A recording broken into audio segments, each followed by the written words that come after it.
백악관이 발칵 뒤집혔습니다. 미국이 만든 AI 혁명, 그 칩의 심장이 사실은 한국 것이었습니다. 22년 차 백악관 반도체 정책 수석 보좌관이 작성한 단 한 장의 보고서가 워싱턴을 침묵시켰습니다. 반도체 자립추진본부장이 회의실에서 소리쳤습니다. 그건 그냥 부품 아닙니까? 하지만 그 부품 없이는 엔비디아 칩도, 챗GPT도, 미국의 AI 패권도 그대로 멈춥니다. 그 충격적인 전말을 지금 공개합니다. 안녕하세요. 감동라이프입니다. 오늘도 찾아오셔서 감사합니다. 시작하기 전에 구독과 좋아요를 눌러주시면 큰 힘이 됩니다. 그럼 오늘 준비한 이야기 시작하겠습니다. 이 일을 22년째 하고 있습니다. 웨스트윙 지하 사무실, 창문 하나 없는 그 방에서 저는 미국의 반도체 전략 문서 대부분에 직접 서명을 해왔습니다.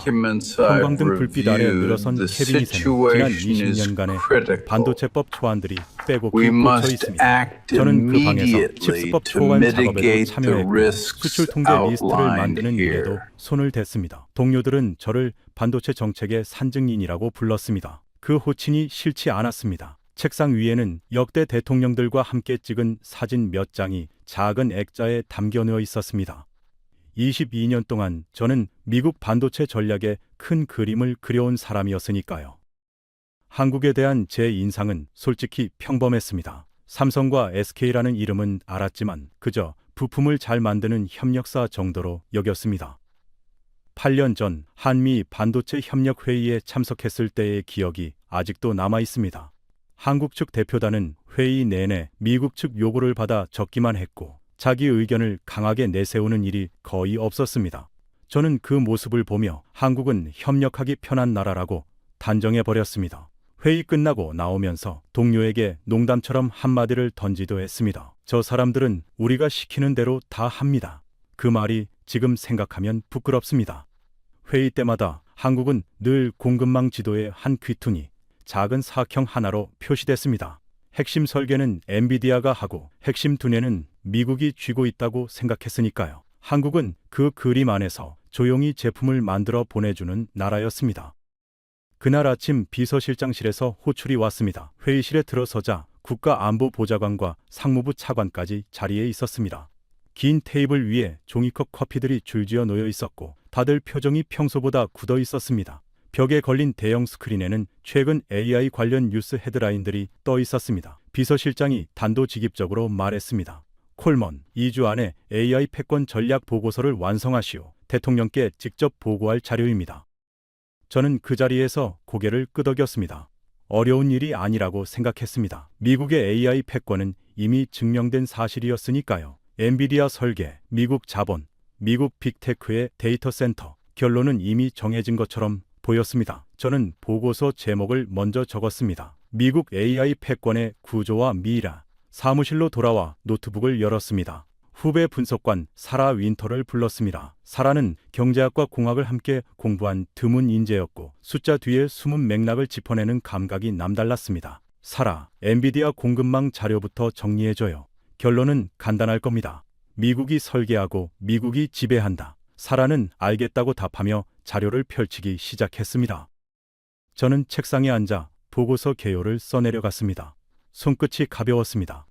22년 경력 중 가장 쉬운 보고서가 될 거라고 생각했습니다. 그런데 자료 더미 한쪽에서 같은 단어가 자꾸 눈에 걸렸습니다. HBM. 처음엔 그저 메모리 규격 이름이라고만 생각하고 넘겼습니다.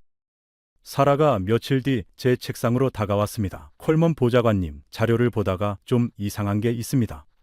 엔비디아 칩 가격의 상당 부분이 이 HBM이라는 부품에서 나옵니다. 그런데 그 부품을 만드는 회사가 미국 회사가 아닙니다.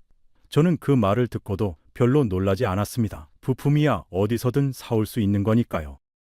좀 더 정확히 말씀드리면요. 사라가 노트북 화면을 돌려 보였습니다. 엔비디아 최신 가속기 한 대에서 이 부품이 차지하는 원가 비중이 절반에 가깝습니다. 단순한 부품이 아니라 칩 전체의 심장 같은 자리에 있는 겁니다. 저는 화면을 들여다보며 천천히 고개를 저었습니다. 설계는 엔비디아가 하잖아요. 심장이야 어디서 만들든 결국 미국 설계 안에 들어가는 부품 아닙니까? 그날 밤 혼자 사무실에 남아 HBM이라는 단어를 검색창에 입력했습니다. 화면에 뜬 첫 줄을 읽는 순간 손이 멈췄습니다. 세계 최초 개발 2013년 대한민국.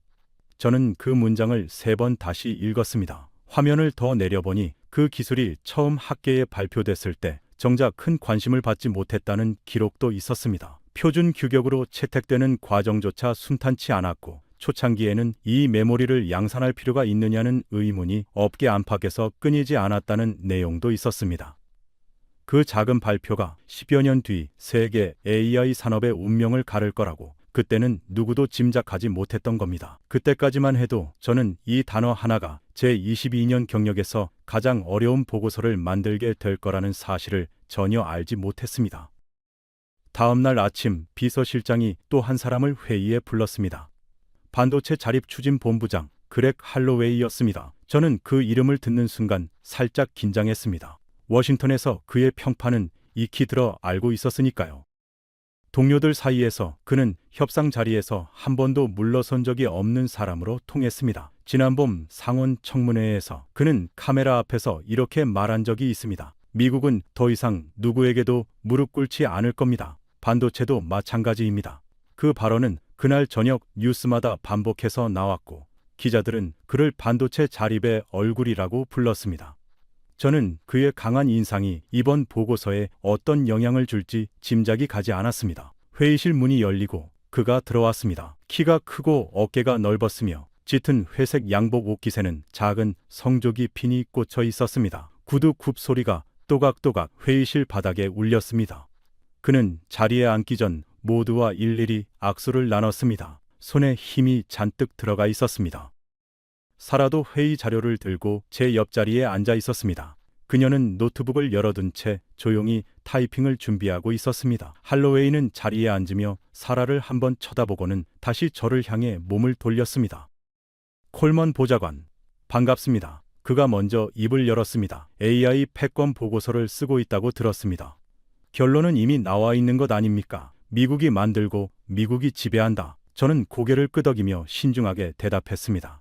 지금 그 결론을 검증하고 있습니다. 그가 살짝 미소를 지었습니다. 검증이라니 듣기 좋은 표현이군요. 그가 옷깃의 성조기 핀을 손끝으로 한번 쓸어내렸습니다. 검증할 필요가 있습니까? 우리는 이미 칩스법으로 마이크론에 62억 달러를 쏟아부었습니다. 메모리 자급자족, 이제 시간 문제일 뿐입니다. 미국이 다시 만들게 하라. 그가 그 문구를 말할 때마다 목소리에 묘한 확신이 실렸습니다. 그는 자료 한 장을 테이블 위에 펼쳤습니다. 마이크론의 신규 공장 착공 사진이었습니다. 보십시오. 아이다호와 뉴욕에 새 공장이 올라가고 있습니다. 이게 바로 미국이 다시 메모리를 만든다는 증거입니다. 그의 손가락이 사진 속 공사장을 짚었습니다. 일자리만 따져도 두 공장에서 9,000개가 넘게 새로 생깁니다. 이게 미국이 가야 할 길입니다. 그는 사진 한 장을 더 꺼내 보였습니다. 기공식에서 주지사와 함께 첫 삽을 뜨던 모습이었습니다. 할로웨이 본부장님, 메모리 시장 점유율 자료를 보셨습니까? 제가 물었습니다. 그는 자신 있게 대답했습니다. 봤습니다. 마이크론이 빠르게 추격하고 있더군요. 한국 기업 둘이 나눠 먹던 시장에 이제 우리도 들어갑니다. 시간이 갈수록 격차는 줄어들 겁니다. 저는 사라가 정리한 자료를 슬쩍 내려다봤습니다. SK 하이닉스 61%, 마이크론 22%, 삼성 18%. 할로웨이는 그 숫자를 추격의 증거로 읽고 있었습니다. 저는 아직 그 숫자가 무엇을 의미하는지 정확히 알지 못했습니다. 다만 뭔가 더 깊은 이야기가 있을 거라는 느낌이 들었습니다. 사라가 작게 메모를 적는 모습이 눈에 들어왔습니다. 그녀는 숫자 옆에 작은 물음표 하나를 그려 넣었습니다. 사라가 조심스럽게 손을 들었습니다. 본부장님, 그 22%는 출하량 기준입니다. 그녀는 노트북 화면을 모두에게 돌려 보였습니다.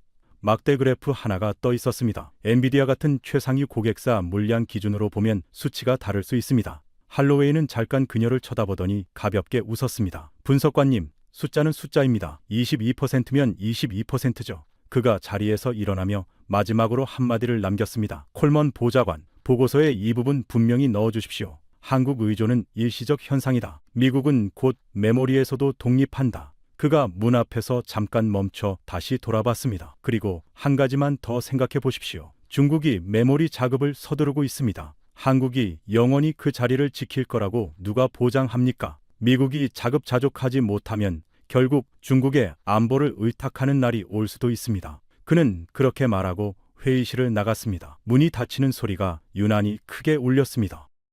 저는 그가 나간 자리를 한참 바라봤습니다. 성적이 핀이 반짝이던 그 자신감, 미국이 다시 만들게 하자는 문구, 그 모든 것이 듣기에는 그럴듯했습니다. 일자리 9,000개라는 숫자도, 중국 위협론도 분명 매력적으로 들렸습니다. 하지만 사라가 던진 한마디, 출하량 기준이라는 그 단서가 자꾸 마음에 걸렸습니다. 저는 그날 오후부터 그 22%라는 숫자를 직접 파헤쳐 봐야겠다고 결심했습니다.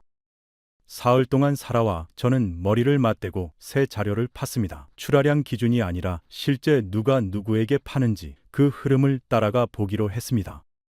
사라는 업계 애널리스트 몇 명에게 직접 연락을 돌렸습니다. 공개된 시장 점유율 자료만으로는 부족했거든요. 엔비디아의 1차 협력사 명단, 분기별 공급 계약 공시, 반도체 장비 업계의 비공식 추정치까지 전부 끌어모았습니다. 대만의 한 시장 조사 기관 연구원과는 시차 때문에 새벽 5시에 통화를 해야 했습니다. 그녀는 그 통화 내용을 따로 메모지에 받아 적어 제 책상 위에 올려두기까지 했습니다. 그렇게 사흘 만에 그녀의 책상 위에는 출처가 다른 자료 5개가 나란히 쌓였습니다. 사라가 가져온 첫 자료는 엔비디아의 공급사 명단이었습니다. 단순 시장 점유율과는 결이 다른 자료였어요. 엔비디아라는 단 하나의 거대 고객사를 기준으로 다시 줄을 세운 표였습니다. 표 맨 위에는 작은 별표가 붙어 있었습니다. 사라가 직접 표시해둔 것이었는데 그 옆에 메모가 적혀 있었습니다. 이게 진짜 그림입니다. 숫자를 보는 순간 저는 잠시 말을 잃었습니다. 엔비디아에 납품되는 HBM 물량 중 SK 하이닉스 비중이 70%를 넘었습니다. 전체 시장에서 2%였던 마이크론은 엔비디아 공급망 안에서는 한 자릿수에 머물렀습니다. 콜먼 보좌관님, 이게 핵심입니다. 사라가 말했습니다. 전체 시장 점유율은 평균일 뿐입니다. 진짜 중요한 건 누가 AI 칩의 최전선 엔비디아 공급망을 쥐고 있느냐입니다. 평균이라는 숫자는 보고서를 쓰는 사람에게는 편리하지만 현실을 가리는 안개 같은 거예요. 저는 그 말을 들으며 자료를 다시 한번 들여다봤습니다.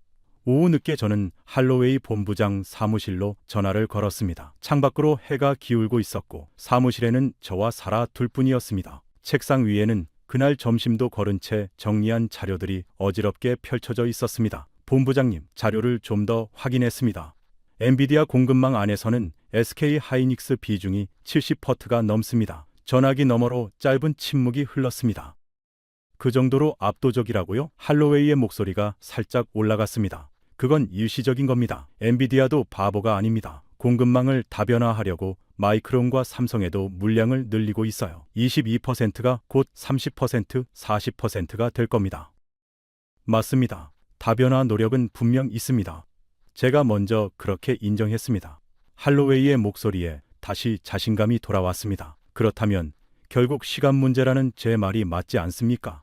마이크론은 이미 차세대 HBM4 샘플을 엔비디아에 보냈습니다.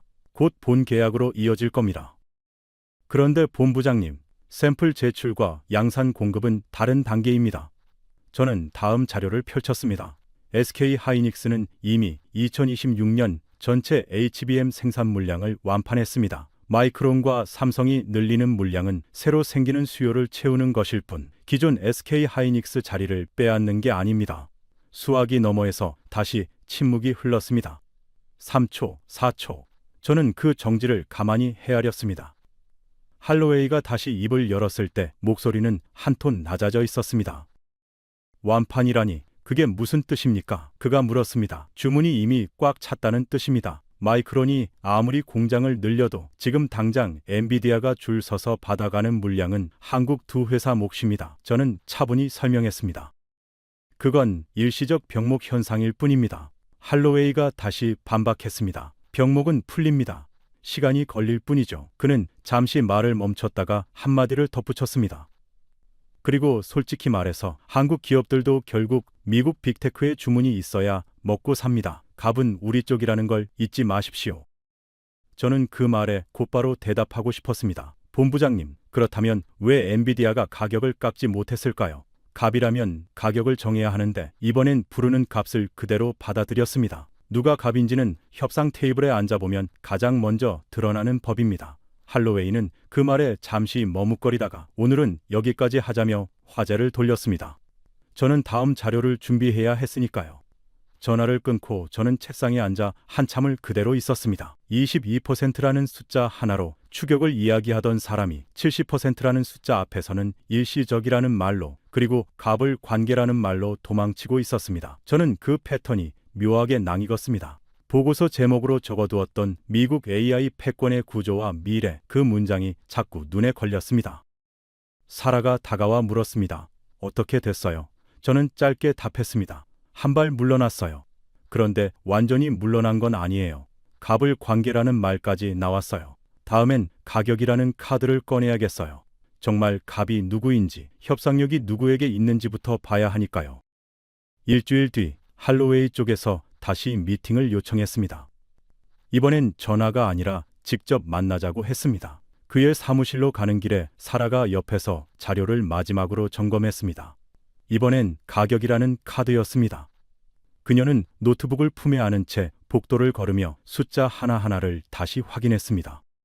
할로웨이의 사무실은 성조기와 반도체 웨이퍼 모형으로 장식되어 있었습니다. 책상 뒤편 벽에는 그가 의회 청문회에서 발언하는 사진이 액자로 걸려 있었습니다. 책장 한 칸에는 그가 받은 표창장 몇 개가 가지런히 놓여 있었습니다. 그는 책상 너머로 일어서며 손을 내밀었습니다. 콜먼 보좌관, 이번엔 또 무슨 자료를 가져오셨습니까? 저는 그냥 자리에 앉았습니다. 사라도 제 옆에 앉아 노트북을 열었습니다. HBM4 가격 이야기를 좀 해야겠습니다. SK 하이닉스가 최근 엔비디아에 공급하는 HBM4 가격을 기존보다 70% 인상했습니다. 할로웨이의 눈썹이 살짝 올라갔습니다. 70%요? 그러면 엔비디아가 거절했겠군요. 다른 공급사를 찾아갔겠죠. 저는 고개를 저었습니다. 아닙니다. 엔비디아는 그 가격을 그대로 받아들였습니다. 협상 테이블에 오래 앉아 있을 필요도 없었습니다. 회의실에 잠시 정적이 흘렀습니다. 받아들였다고요? 할로웨이가 다시 물었습니다. 네, 협상 자체가 길게 가지도 않았습니다. 대체 불가능한 공급사에게 가격을 깎으라고 강하게 압박할 수 없으니까요.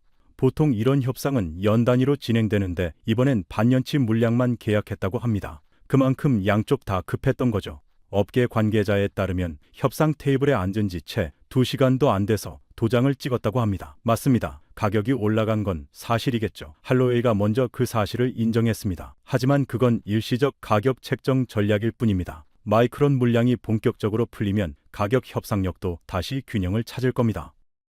그런데 본부장님, 가격이 문제가 아닙니다. 저는 다음 장을 펼쳤습니다. 진짜 격차는 생산 시설입니다. SK 하이닉스의 청주 M15X 공장은 이미 가동 중입니다. 마이크론의 싱가포르와 일본 공장은 빨라야 연말에야 가동을 시작합니다. 청주 공장은 작년 완공 당시부터 전 세계 업계 관계자들이 견학을 요청할 정도로 화제였다고 합니다. 할로웨이가 자료를 가져다 천천히 훑어봤습니다. 연말이라니 몇 달 차이 아닙니까? 그가 되물었습니다. 저는 차분히 답했습니다. AI 반도체 시장에서 몇 달은 결코 작은 차이가 아닙니다. 그 몇 달 사이에 SK 하이닉스는 다음 세대 제품까지 준비를 마칩니다. 게다가 이익률 차이도 있습니다. 메모리 한 장당 영업이익률을 비교하면 SK 하이닉스 쪽이 마이크론보다 훨씬 높습니다. 같은 시장에서 한쪽은 여유 있게 재투자하고 다른 쪽은 겨우 따라가는 구조입니다. 쉽게 말하면 한쪽은 번 돈을 다음 세대 연구에 쏟아붓고 다른 쪽은 그 돈으로 이번 달 적자를 메우는 셈입니다. 시간이 갈수록 그 격차는 좁혀지는 게 아니라 벌어집니다. 삼성전자는 어떻습니까? 할로웨이가 다른 카드를 꺼냈습니다. 삼성도 한국 기업입니다. 미국 기업이 아니라는 점에서는 마찬가지 아닙니까? 저는 그 질문에 고개를 끄덕였습니다. 맞습니다. 삼성도 한국 기업입니다. 그런데 본부장님, 그 말씀이 오히려 제 보고서의 결론에 더 힘을 보태고 있습니다. 미국이 추격하는 상대가 한 회사가 아니라 한 나라의 산업 생태계 전체라는 뜻이니까요. 협력업체, 소재 공급사, 연구 인력까지 합치면 이 산업에 매달려 있는 사람이 한국 안에서만 수만 명입니다. 한 회사를 보조금으로 키운다고 해서 그 나라의 40년치 생태계를 통째로 따라잡을 수는 없습니다. 할로웨이는 잠시 말이 없다가 다른 방향에서 다시 공격했습니다. 한국도 결국 미국과 네덜란드 장비 없이는 HBM을 못 만들지 않습니까? ASML, 어플라이드 머티리얼즈, 결국 미국 기술 위에 서 있는 거죠. 맞습니다. 장비는 대부분 미국과 네덜란드에서 옵니다. 제가 답했습니다. 그런데 같은 장비를 가져다 놓아도 결과가 다릅니다. 같은 장비로 다른 결과를 만들어내는 그 차이가 바로 기술력입니다. 할로웨이는 자료를 내려놓고 창밖을 바라봤습니다. 좋습니다. 가격도, 생산시설도, 장비 이야기도 인정하죠. 하지만 결국 기술 자체는 따라잡을 수 있는 영역입니다. 메모리는 화학이고 공정이지 마법이 아닙니다. 저는 그 말을 들으며 다음 미팅에서 보여줄 자료를 떠올렸습니다. 수율이라는 단어가 머릿속에서 떠나지 않았습니다. 회의실을 나서며 사라가 작게 물었습니다. 오늘은 어땠어요? 저는 대답했습니다. 가격에서도 시설에서도 장비 이야기에서도 그는 한 발씩 물러났어요. 그런데 마지막에 기술 자체로 화제를 돌렸어요. 화학이고 공정일 뿐이라는 그 말. 어쩌면 그게 가장 위험한 착각일지도 모르겠어요. 다음엔 그 기술이라는 단어의 실체, 수율 데이터를 봐야겠어요. 며칠 뒤 할로웨이가 또 한 번 미팅을 요청했습니다. 이번엔 본부장 혼자가 아니었습니다. 그는 마이크론에서 파견 나온 엔지니어 한 명을 데려왔습니다. 폴 그릴리라는 이름이었습니다. 회의실 창밖으로는 그날따라 비가 내리고 있었고 빗소리가 유리창을 두드리는 소리가 희미하게 들려왔습니다. 폴 그릴리는 30대 후반쯤 보였습니다. 안경을 쓰고 있었고 손에는 늘 작은 메모지를 들고 다녔습니다. 회의실에 들어설 때도 누군가의 뒤를 따라 조심스럽게 검기는 모습이었습니다. 자리에 앉을 때도 의자를 조용히 끌어당겨 최대한 소리가 나지 않게 했습니다. 나중에 알게 됐지만 그는 입사 5년차 연구원으로 동료들 사이에서는 데이터를 절대 부풀리지 않는 사람으로 알려져 있었습니다. 할로웨이가 그를 소개했습니다. 콜먼 보좌관 그릴리 박사는 마이크론 HBM 생산팀 핵심 인력입니다. 기술 자체는 마법이 아니라는 제 말 직접 들어보시죠. 저는 고개를 끄덕이며 자리에 앉았습니다. 사라가 옆에서 노트북을 열었습니다. 그릴리 박사님, 반갑습니다. 한 가지 여쭤보고 싶은 게 있습니다. HBM3 생산 수율이 어느 정도 나오십니까? 그릴리는 잠시 머뭇거렸습니다. 정확한 숫자는 영업 기밀이라서요. 하지만 꾸준히 개선되고 있습니다. 저는 그 대답을 들으며 미리 준비한 자료를 펼쳤습니다. SK 하이닉스는 최근 인터뷰에서 HBM3 수율이 80%에 육박한다고 공개적으로 밝혔습니다. 마이크론은 어느 정도입니까? 회의실에 짧은 정적이 흘렀습니다. 할로웨이가 먼저 끼어들었습니다. 수율 숫자 하나로 기술력을 다 설명할 수는 없습니다. 공정 안정화는 시간이 걸리는 일입니다. 저는 그 말에 동의하면서도 다시 그릴리를 바라봤습니다. 박사님, 대략적인 범위만이라도 말씀해 주실 수 있습니까? 사라가 부연 설명을 덧붙였습니다. 수율은 쉽게 말하면 웨이퍼 한 장에서 실제로 쓸 수 있는 칩이 몇 개나 나오느냐는 비율입니다. HBM은 그 칩을 레고처럼 12층, 16층으로 쌓아 올리는데 한 층이라도 미세하게 어긋나면 그 탑 전체가 불량이 됩니다. 그래서 단마다 정밀도가 절대적입니다. 더구나 적층수가 늘어날수록 수율은 산술적으로 떨어지는 게 아니라 기하급수적으로 떨어집니다. 10층을 넘기는 순간부터는 한 층의 미세한 결함이 전체 결과를 좌우합니다. 그릴리는 안경을 한번 고쳐 썼습니다. 저희는 아직 그러니까.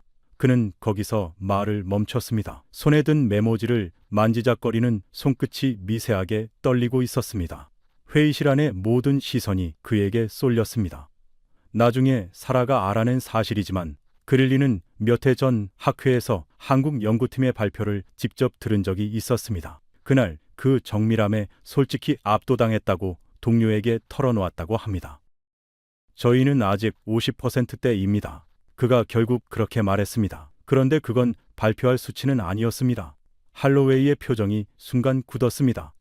그릴리 박사, 지금 그 숫자는... 그가 말을 끊으려 했지만 이미 늦었습니다. 사라가 조심스럽게 질문을 던졌습니다. 50%면 같은 웨이퍼에서 나오는 양품이 절반이라는 뜻인가요? 그릴리는 고개를 끄덕였습니다. 네, 적층 공정에서 불량이 많이 생깁니다. 12단, 16단으로 쌓아 올릴수록 한 층이라도 어긋나면 전체가 불량이 되니까요. 그건 단순히 시간을 더 준다고 해결되는 문제가 아닙니다. 수십만 번의 실패를 거쳐야 잡히는 감각 같은 부분이 있습니다. 할로웨이가 황급히 끼어들었습니다. 그릴리 박사, 그건 비공개 수치입니다. 이 자리에서 나눌 이야기가 아니었어요. 그릴리는 고개를 숙이며 작게 사과했습니다. 죄송합니다. 그는 손에 든 메모지를 천천히 덮었습니다. 마치 더 하고 싶은 말을 그 메모지 안에 다시 눌러 넣는 것 같았습니다. 저는 그 침묵을 가만히 지켜봤습니다. 80센트와 50%. 그 숫자 사이의 거리가 단순한 격차가 아니라는 걸 그릴리의 떨리는 손끝이 말해주고 있었습니다. 할로웨이는 더 이상 메모리는 화학이고 공정일 뿐이라는 말을 입에 담지 못했습니다. 저는 마지막으로 한 가지를 더 짚었습니다. 본부장님, 지금 마이크로소프트, 구글, 메타의 데이터 센터가 전부 엔비디아 칩에 의존하고 있습니다. 그 칩의 심장은 HBM이고 HBM의 80% 가까운 양품을 만드는 곳은 한국입니다. 미국 빅테크가 올해 AI 인프라에 쏟아붓는 돈이 수천억 달러입니다. 그 투자 전체가 결국 한국의 생산 라인 하나에 발목이 잡혀 있는 셈입니다. 칩 설계도는 실리콘밸리에서 나오지만 그 설계가 실제로 작동하게 만드는 마지막 단계는 한국 공장의 손끝에 있습니다. 이건 산업 경쟁이 아니라 안보의 문제일 수도 있습니다. 할로웨이는 그 말에 아무 대답도 하지 못했습니다. 그는 자료를 챙기며 자리에서 일어났습니다. 그릴리도 따라 일어섰지만 문을 나서기 전 저를 한번 돌아봤습니다. 그 눈빛에는 무언가 더 하고 싶은 말이 남아있는 듯 했습니다. 회의실에 남아 사라가 작게 말했습니다. 그 엔지니어 뭔가 더 알고 있는 것 같아요. 저도 같은 생각이었습니다. 50%라는 숫자 뒤에 그가 차마 다 말하지 못한 이야기가 있을 거라는 느낌이 들었습니다. 저는 그 답을 찾으려면 보고서 속 숫자만으로는 부족하다는 걸 그제야 깨달았습니다. 직접 한국으로 가야 할 시간이었습니다. 이틀 뒤 저는 출장 승인을 요청했습니다. 보고서 마감까지 시간이 빠듯했지만 그릴리의 떨리는 손끝을 본 이상 숫자만으로는 더 이상 충분하지 않았습니다. 저는 직접 한국으로 가야 했습니다. 인천공항에 내리자 습한 공기가 먼저 얼굴에 닿았습니다. 차로 1시간을 달려 도착한 곳은 SK 하이닉스 이천 공장이었습니다. 거대한 클린룸 건물들이 줄지어 서 있었고 멀리서 설비 돌아가는 낮은 진동음이 발밑까지 전해졌습니다. 정문 게시판에는 무사고 가동 일수를 알리는 전자표지판이 걸려 있었고 숫자가 끊임없이 올라가고 있었습니다. 방진복으로 갈아입고 들어선 복도는 형광등 불빛 아래 먼지 한 톨 없이 새하얗게 빛나고 있었습니다. 안내 직원은 이 복도 하나를 청결하게 유지하는 데만 매일 수십 명이 매달린다고 설명했습니다. 저를 맞이한 사람은 박준혁 수석 연구원이었습니다. 50대 중반쯤 보였고 안경 너머 눈빛이 차분했습니다. 손은 거칠었고 손톱 끝에는 미세한 화학물질 자국이 남아 있었습니다. 가슴의 단 사원증에는 입사 27년 차라는 표시가 작게 붙어 있었습니다. 그가 손을 내밀며 영어로 인사했습니다. 멀리서 오셨습니다. 백악관에서 직접 오실 줄은 몰랐습니다. 저는 솔직하게 말했습니다. 마이크론 엔지니어가 수율 50%대를 인정했습니다. 그런데 그게 왜 그렇게 차이가 나는지 정확히 알고 싶어서 왔습니다. 박준혁은 잠시 저를 바라보다 조용히 웃었습니다. 그 질문에 답을 드리려면 13년 전 이야기부터 해야 합니다. 그는 저를 클린룸 유리벽 앞으로 데려갔습니다.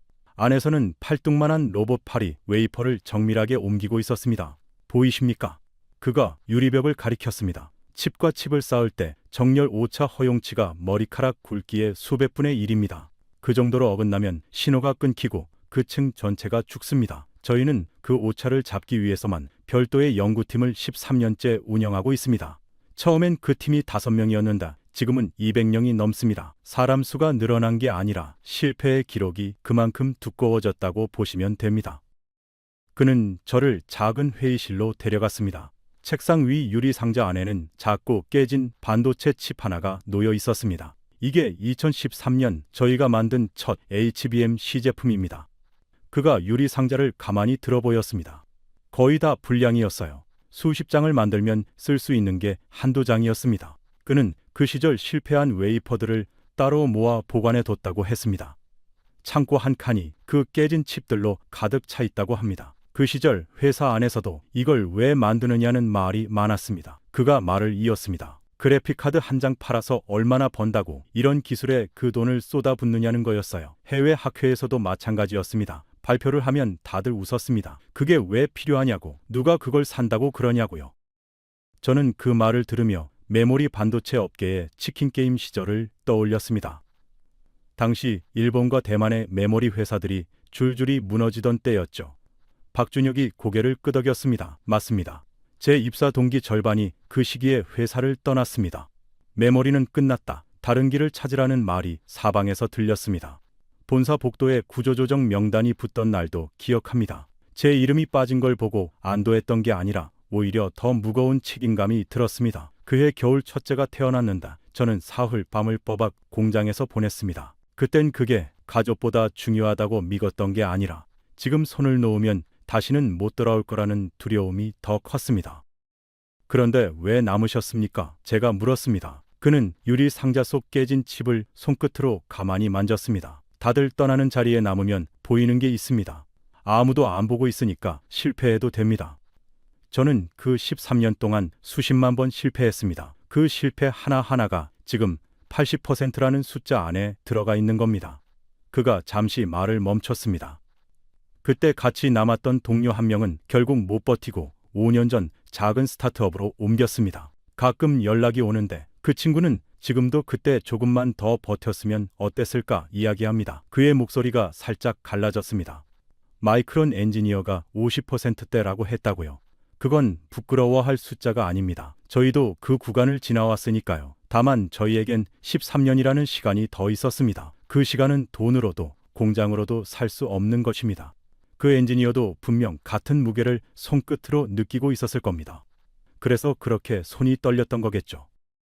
저는 그 말을 들으며 일장에서 적었던 첫 문장을 떠올렸습니다. 한국은 그저 부품을 잘 만드는 협력사다. 그 문장이 얼마나 얇은 생각이었는지 그제야 실감이 났습니다. 협력사가 아니라 13년간 아무도 보지 않는 자리를 혼자 지킨 사람들이었습니다. 박준혁이 유리 상자를 다시 책상 위에 내려놓았습니다. 창밖으로 클린룸 사이를 잇는 파이프라인이 끝없이 이어진 게 보였습니다. 저는 그 깨진 칩을 한참 바라봤습니다. 워싱턴의 회의실에서 봤던 숫자들 70%, 80%, 그 모든 숫자 뒤에 이 작고 깨진 조각 같은 시간이 쌓여 있었습니다. 저는 그제야 보고서에 무엇을 써야 할지 알 것 같았습니다. 한국에서 돌아온 뒤 저는 보고서 마지막 장을 다시 썼습니다. 이번엔 비서실장이 처음 모았던 그 사람들 전부가 다시 한자리에 모이는 최종 브리핑이 잡혔습니다. 국가안보보좌관, 상무부 차관, 그리고 할로웨이 본부장까지. 웨스트윙 대회의실은 처음 보고서를 지시받았던 그 방이었습니다. 긴 테이블 위로 종이컵 커피들이 다시 놓여 있었고 다들 표정이 그날처럼 굳어 있었습니다. 저는 자리에 서서 노트북을 연결했습니다. 사라가 옆에서 마지막 자료를 띄웠습니다. 결론부터 말씀드리겠습니다. 저는 화면에 첫 슬라이드를 띄웠습니다. 미국의 AI 패권은 현재 한국의 메모리 생산 능력 위에 서 있습니다. 회의실이 조용해졌습니다. 할로웨이가 곧바로 끼어들었습니다. 그건 너무 단정적인 결론입니다. 콜먼 보좌관. 저는 다음 슬라이드를 넘겼습니다. 도미노 시나리오입니다. 만약 한국의 HBM 공급이 6달간 끊긴다면 어떤 일이 벌어지는지 추산해봤습니다. 마이크로소프트, 구글, 메타의 신규 데이터 센터 가동이 동시에 멈춥니다. 진행 중인 대형 AI 모델 학습이 평균 8개월 지연됩니다. 관련 경제적 손실은 최소 4천억 달러로 추산됩니다. 오픈 AI나 엔스로픽 같은 회사들의 차세대 모델 출시 일정도 통째로 밀립니다. 그 지연은 미국 빅테크만의 문제로 끝나지 않습니다. 그 위에서 돌아가는 수만 개의 스타트업과 정부 기관의 AI 도입 계획까지 함께 멈춰섭니다. 할로웨이가 손을 들어 제 말을 끊었습니다. 그런 일은 일어나지 않습니다. 가정 자체가 과장됐어요. 한국과 미국은 동맹국입니다. 공급이 끊길 이유가 없습니다. 저는 그 말에 고개를 끄덕였습니다. 맞습니다. 동맹이고 지금까지 단 한 번도 문제가 없었습니다. 그런데 본부장님, 바로 그 사실이 더 위험한 신호입니다. 저는 다음 자료를 펼쳤습니다. 최근 HBM4 계약을 보면 SK 하이닉스조차 연 단위가 아니라 반년치 물량만 계약했습니다. 공급사 스스로도 미래를 확신하지 못할 만큼 수요가 빠듯하다는 뜻입니다. 동맹이라서 안전한 게 아니라 대체 불가능해서 위험한 겁니다. 그럼 전략적으로 비축이라도 해두면 되지 않습니까? 할로웨이가 다른 방향에서 다시 물었습니다. 저는 고개를 저었습니다. HBM은 18개월마다 세대가 바뀝니다. 비축해둔 물량은 2년 안에 구형이 됩니다. 원유처럼 쌓아둘 수 있는 자원이 아닙니다. 오히려 비축 자체가 막대한 손실로 돌아올 수 있습니다. 할로웨이는 그 말에 더 이상 대답하지 못했습니다. 상무부 차관이 펜을 내려놓으며 작게 한숨을 내쉬는 게 보였습니다. 저는 마지막으로 한 사람을 더 불렀습니다. 그릴리 박사님, 들어오시죠. 문이 열리고 폴 그릴리가 들어왔습니다. 이번엔 할로웨이가 아니라 제가 직접 부른 자리였습니다. 그는 손에 두꺼운 서류 봉투를 들고 있었습니다. 그의 걸음걸이는 지난번보다 한결 단단해 보였습니다. 상무부 차관이 그를 보고 미간을 살짝 찌푸렸습니다. 할로웨이의 얼굴이 살짝 굳었습니다. 그릴리 박사, 여긴 왜? 그릴리는 그의 시선을 피하지 않았습니다. 본부장님, 죄송합니다. 하지만 더 숨길 수가 없었습니다. 그는 서류를 테이블 위에 펼쳤습니다. 마이크론의 실제 HBM4 수율 데이터와 양산 일정 전체였습니다. 지난번 50%대라고 말씀드린 게 사실은 최근 수치였습니다. 그릴리가 말했습니다. 초기 양산 라인에서는 그보다 더 낮았습니다. 그리고 양산 본격화 시점도 본부장님이 의회에 보고한 일정보다 최소 넉 달 늦습니다. 할로웨이가 자리에서 반쯤 일어섰습니다. 그릴리 박사, 지금 무슨 소리 하는 겁니까? 저는 이 보고서가 정치적으로 쓰이는 걸 더는 볼 수가 없었습니다. 그릴리의 목소리는 떨렸지만 멈추지 않았습니다. 한국이 잘하는 걸 인정하지 않는다고 우리가 더 잘하게 되는 게 아닙니다. 회의실에 완전한 정적이 내려앉았습니다. 5초, 10초, 15초. 누구도 입을 열지 않았습니다. 국가안보보좌관은 팔짱을 낀 채 천장을 올려다봤고 상무부 차관은 서류를 가만히 내려놓았습니다. 할로웨이는 테이블 위에 놓인 자신의 손을 내려다봤습니다. 그러더니 옷깃에 꽂혀있던 성조기 핀을 천천히 떼어냈습니다. 그는 그것을 손바닥 위에 잠시 올려두었다가 테이블 위에 가만히 내려놓았습니다. 아무 말도 할 말도 하지 않았습니다. 국가안보보좌관이 먼저 침묵을 깼습니다. 콜먼 보좌관, 결론은 뭡니까? 저는 천천히 입을 열었습니다. 결론은 추격이 아니라 협력입니다. 한국의 메모리 생태계를 대체하려는 시도는 단기간에 성공할 수 없습니다. 미국의 AI 패권을 지키는 길은 한국과의 공급망을 더 깊이, 더 신뢰성 있게 엮는 것입니다. 대체가 아니라 동행이 우리의 전략이어야 합니다. 비서실장이 고개를 끄덕였습니다. 그 끄덕임이 정확히 무엇을 뜻하는지는 알 수 없었지만 적어도 누구도 반박하지 않았습니다. 그는 곧이어 상무부 차관에게 협력체 구성안을 다음 주까지 마련하라고 지시했습니다. 회의가 끝난 뒤 할로웨이는 말없이 자리를 정리하고 나갔습니다. 그의 자리에 성조기 핀만 남아 있었습니다. 며칠 뒤 그는 본부장 자리에서 다른 보직으로 옮겼다는 소식이 들렸습니다.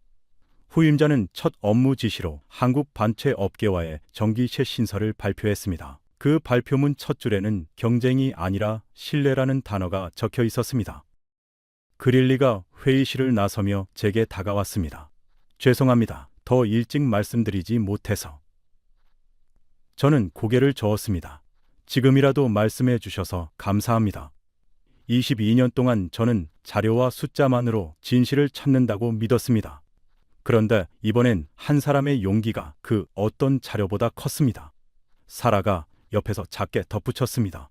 보좌관님, 저도 이번 일로 분석관으로서 뭘 봐야 하는지 다시 배운 것 같아요. 보고서가 백악관 공식 문서로 채택된 날 저녁, 저는 웨스트윙을 나와 걸었습니다. 워싱턴의 하늘이 주황빛으로 물들어가고 있었습니다.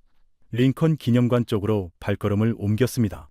22년 동안 같은 길을 수없이 걸었지만 그날의 발걸음은 유난히 가벼웠습니다. 리플렉팅 풀 앞에 서자 물 위로 기념관의 흰 기둥들이 길게 비쳐 보였습니다. 저녁 바람이 차가웠지만 기분은 이상하게 가벼웠습니다.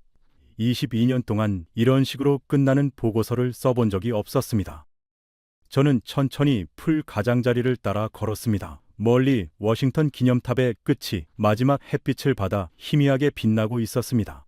관광객 몇 명이 사진을 찍으며 지나갔고 저녁 산책을 나온 사람들이 조깅을 하며 스쳐갔습니다. 평범한 워싱턴의 저녁이었지만 제 머릿속은 평범하지 않았습니다. 문득 할로웨이가 떼어낸 성조기 핀이 떠올랐습니다. 그를 무너뜨리고 싶었던 적은 없었습니다. 그가 외친 미국 자립이라는 구호 자체가 틀린 말은 아니었으니까요. 다만 그 구호가 현실의 숫자를 가리는 순간 위험해진다는 걸 이번에 배웠습니다. 진짜 애국은 듣기 좋은 말이 아니라 불편한 사실을 인정하는 데서 시작되는지도 모릅니다. 저는 박준혁 수석 연구원이 들어보였던 유리 상자 속 깨진 칩을 떠올렸습니다. 13년이라는 시간, 아무도 보지 않는 자리에서 쌓아온 수십만 번의 실패. 그 시간이 결국 지금 미국의 AI 패권을 떠받치고 있었습니다. 그릴리에 떨리던 손끝도 떠올랐습니다. 그는 회의 이후 마이크론 내부에서 오히려 더 신뢰받는 자리로 옮겼다고 들었습니다. 진실을 말한 사람이 결국 더 멀리 간다는 사실이 묘하게 위로가 됐습니다. 사라는 그 소식을 전하며 웃었습니다. 콜먼 보좌관님, 우리도 이번 일로 뭔가 배운 것 같아요. 저도 동의했습니다. 22년 만에 가장 크게 배운 한 해였습니다. 그녀는 다음 보고서부터는 출하량 숫자만 보지 않겠다고 다짐하듯 말했습니다.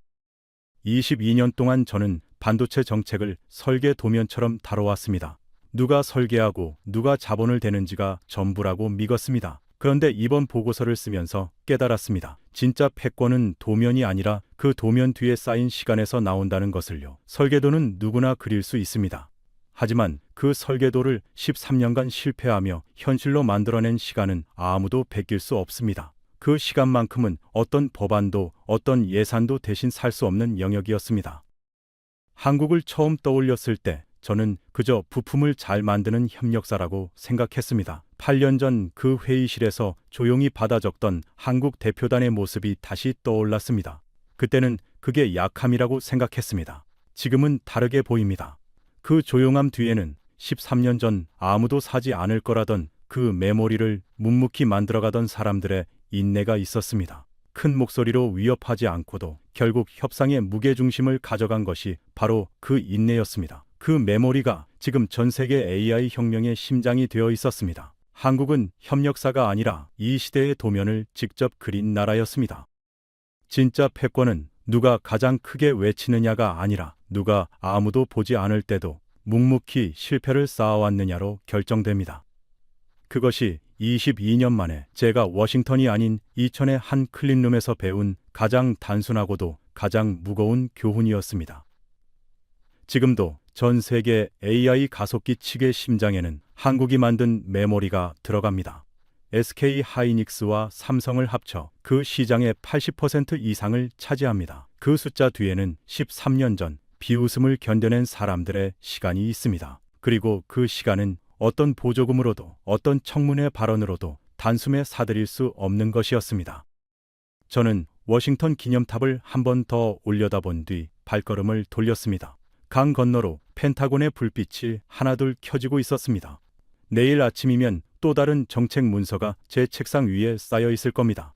하지만 이번 보고서만큼은 22년 경력 중 가장 정직한 결론으로 남을 거라는 확신이 들었습니다. 그 확신은 묘하게도 패배감이 아니라 안도감에 가까웠습니다.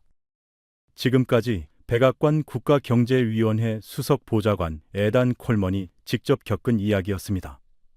미국 AI 패권의 진짜 심장, 그리고 그 심장을 13년간 묵묵히 만들어온 대한민국의 이야기였습니다. 여러분이 미처 알지 못했던 대한민국의 진짜 저력을 더 많은 분들이 함께 느낄 수 있도록 이 이야기를 널리 공유해 주세요. 구독과 좋아요, 그리고 대한민국 파이팅 댓글도 부탁드립니다. 지금까지 감동 라이프였습니다. 감사합니다.